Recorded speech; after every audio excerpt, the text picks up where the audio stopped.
Assalamualaikum warahmatullahi wabarakatuh. Alhamdulillah, pada kesempatan yang berbahagia ini saya akan mencoba mengulas sedikit tentang filsafat kenabian dari filsuf ternama yaitu Al-Farabi. Dalam catatan Ibrahim Madkur, filsafat kenabian Al-Farabi erat kaitannya antara nabi dan filosof dalam kesanggupannya untuk mengadakan komunikasi dengan akal faal. Motif lahirnya filsafat Al-Farabi ini disebabkan adanya pengingkaran terhadap eksistensi kenabian secara filosofis oleh Ahmad Ibn Ishaq Al-Ruwandi, wafat akhir abad ke-3 Hijriah, dan Abu Bakar Muhammad Ibnu Zakaria Al-Razi 865 sampai 925 Masehi, di mana menurut mereka para filosof berkemampuan untuk mengadakan komunikasi dengan akal faal. Ahmad Ibnu Al-Ruwandi, tokoh yang berkebangsaan Yahudi ini, menurunkan beberapa karya tulis yang intinya mengingkari kenabian pada umumnya dan kenabian Nabi Muhammad SAW pada khususnya. Kritik ini dapat dideskripsikan. Ada beberapa kritiknya. Yang pertama ini, Nabi sebenarnya tidak diperlukan manusia karena Tuhan telah mengaruniakan akal kepada manusia tanpa terkecuali. Akal manusia dapat mengetahui Tuhan beserta segala nikmatnya dan dapat pula mengetahui perbuatan baik dan buruk, menerima suruhan dan larangannya. Yang kedua, ajaran agama meracuni prinsip akal. Secara logika tidak ada bedanya tawaf di Ka'bah dan sa'i di Bukit Safa dan Marwah dengan tempat-tempat lain.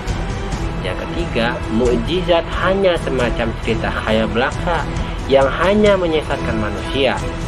Siapa yang dapat menerima batu dapat bertasbih dan serigala dapat berbicara. Kalau sekiranya Allah membantu umat Islam dalam perang Badar, mengapa dalam perang Uhud tidak? Yang keempat, Al-Quran bukanlah mukjizat dan bukan persoalan yang luar biasa kharik al-adah. Orang non-Arab jelas heran dengan balaghah Al-Quran karena mereka kenal dan mengerti bahasa Arab, dan Muhammad adalah orang yang paling fasih di kalangan orang Arab.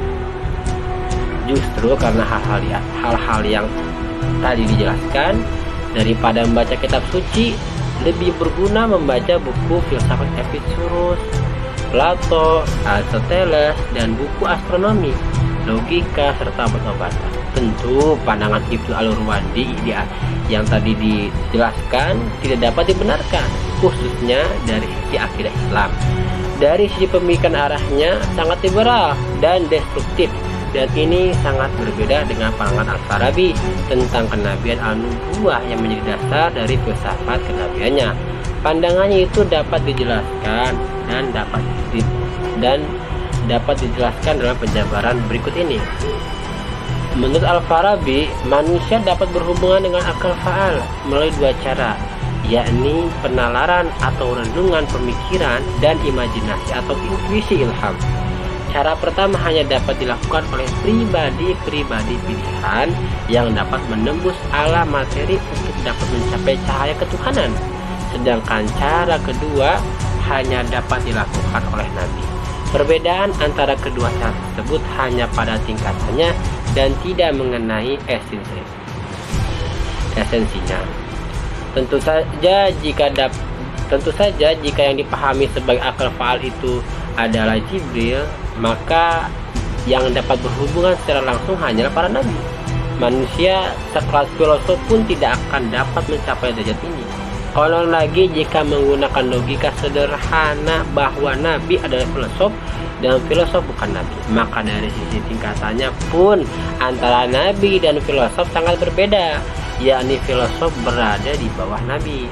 Di dalam karyanya yang monumental Ahal al-Madinah al-Fadilah, Al-Farabi mengulas konsep kenabian ini dalam dua bagian penting: fi sabab al-manamat, sebab terjadinya tidur, dan fi al-wahyi wal ru'yat al-malak, masalah wahyu dan melihat malaikat.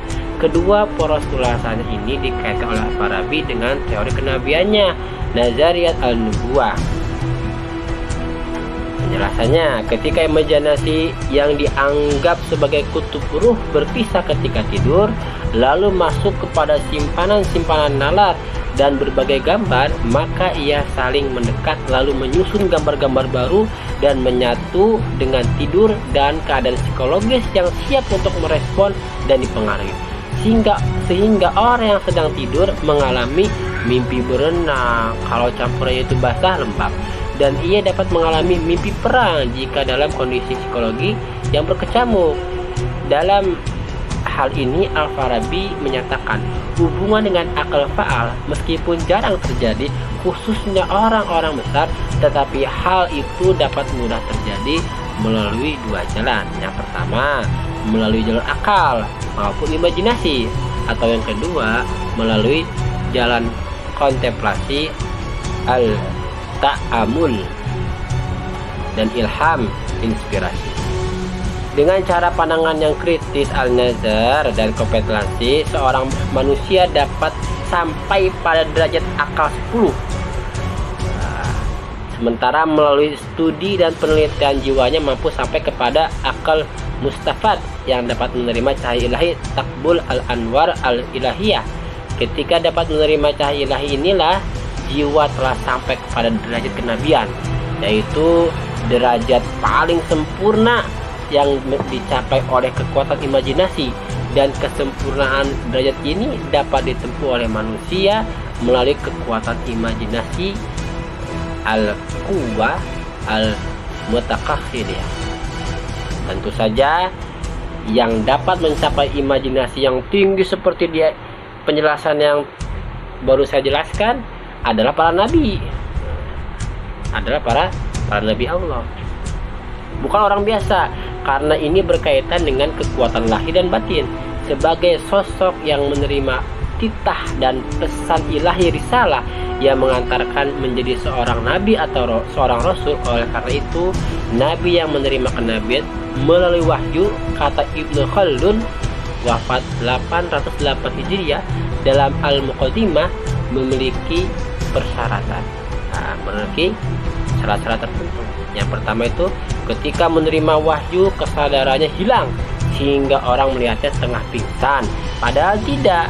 Itu adalah kondisinya ketika berhubungan dengan malaikat ruhani, al-malak al-ruhani, sesuai dengan kekuatan mereka yang keluar dari kemampuan manusia biasa. Yang kedua, sebelum menerima wahyu, seorang nabi telah dikenal memiliki akhlak mulia, suci dari dosa, al-zaka, menjauhi perilaku tercela dan kotor, al-rijs. Yang ketiga, mengajak manusia kepada agama ad-din dan ibadah seperti sholat, sedekah, dan menjaga kehormatan diri, al-afaf. Yang keempat, dikenal di tengah kaumnya memiliki garis keturunan yang baik, suhasab. Yang kelima, mampu melakukan hal-hal yang luar biasa. Sebagai bukti kenabiannya, inilah yang disebut dengan mukjizat yang dapat melemahkan manusia sehingga mereka tak mampu mengikutinya. Dari sana semakin tampak jelas perbedaan antara nabi dan filosof. Maka tidak mungkin bahwa wahyu atau mukjizat berasal dari kekuatan imajinasi sehingga ia tidak memiliki wujud di luar. Kalau demikian, sebagaimana kritik Ibnu Taimiyah wafat pada tahun 728 Hijriah, maka Nabi tidak memiliki kedudukan istimewa. Ibnu Taimiyah kemudian menguatkan bahwa laut yang terbagi menjadi 12 jalur, setiap jalur seperti dinding yang kuat, berubahnya tongkat menjadi ular, turunnya manisan dan burung puyuh dari langit, keluarnya 12 mata air dari batu, mengucurnya air dari sela-sela jari, memperbanyak makanan dan minuman sampai melebihi orang yang membutuhkannya, dan terbongkarnya pohon dari akarnya, kemudian kembali lagi seperti semula. Ini semua terjadi di luar kemampuan manusia dan tidak terjadi karena kekuatan jiwa atau imajinasi. Hanya saja konsep kenabian al-nubuwah menurut Al-Farabi erat kaitannya dengan pandangan politik yang dibangunnya al-siyasah. Di sini ia menyatukan secara ideal antara kenabian dan filsafat, kepemimpinan religius dan politik, kebijakan moral dan intelektual dalam diri penguasa, sehingga merupakan sesuatu yang jarang terrealisasikan dalam praktik politik. Akibatnya, keselarasan antara keyakinan filsafat dan agama yang secara teoritis mungkin, tetapi mensyaratkan perkembangan historis yang sangat khusus, dan pemenuhan syarat-syarat ideal ini menjadi sulit kalau bukan mustahil untuk direalisasikan dalam kenyataan. Alhamdulillah, sedikit ulasan dari saya tentang filsafat kenabian Al-Farabi. Sebagai penutup, adanya pengingkaran terhadap eksistensi kenabian oleh Ahmad ibnu Ishaq al-Ruwazi dan Abu Bakar Muhammad ibnu Zakir al-Razi 865 sampai 925 Masehi membuat Al-Farabi gerah. Al-Farabi menjadi gerah. Pandangan bahwa Nabi sebenarnya tidak diperlukan manusia karena Tuhan telah mengaruniakan akal pada manusia dengan dalih bahwa akal manusia dapat mengetahui Tuhan beserta segala nikmatnya dan dapat pula mengetahui perbuatan baik dan buruk, menerima seluruh dan suruhan dan larangan. Pendapatnya tidak benar. Bagi Al-Farabi, manusia tetap membutuhkan Nabi. Jadi menurut Al-Farabi ini, manusia tetap membutuhkan Nabi karena wahyu ilahi tidak dapat diterima kecuali oleh jiwa sebagaimana para nabi. Konsep kenabian Al-Farabi erat kaitannya dengan konsepsi politiknya yang menjadi salah satu pusat ide filsafatnya, sehingga sangat wajar jika pemimpin kota utama Al-Madinah Al-Fadilah semestinya adalah seorang nabi atau seorang filosof. Namun tentu tidak boleh pula mendefinisikan kenabian sebagai satu kekuatan jiwa atau imajinasi karena riskan dan sangat sensitif, karena konsep kenabian al-nubuwah tidak serta-merta dapat dikaitkan dengan teori politik meskipun jika dikaitkan dengan bentuk kepemimpinan.